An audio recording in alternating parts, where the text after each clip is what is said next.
শিবপ্রসাদ মুস্তাফি থেকে ধরা হয়েছে এবং তার কাছ থেকে 80 বোতল ফেন্সিডিল পাওয়া গেছে, বাইকে করে তিনি পাচার করাচ্ছেন। ধরেছে কোথায়?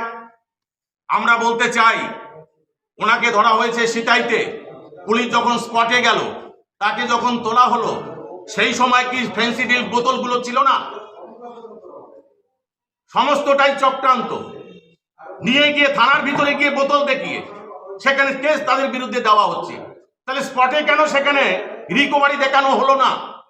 পুলিশ স্পটে গিয়ে রিকভারি দেখা 2:30টার সময় ঘটনা, 3টার দিকে ঘটনা, 2:30 থেকে 3টার মধ্যে। তাহলে দিনের বেলায় কেন সেখানে দেখানো হলো না? এটা এর থেকে পরিষ্কার যে তৃণমূল লিডারদের প্ররোচনায় এই প্রশাসন কাজ করছে।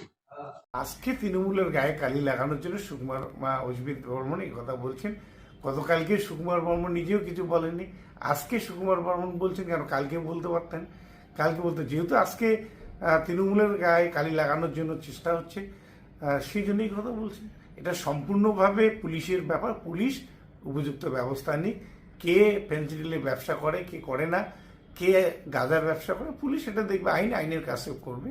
এর সঙ্গে তৃণমূলের কোনো সম্পর্ক নেই।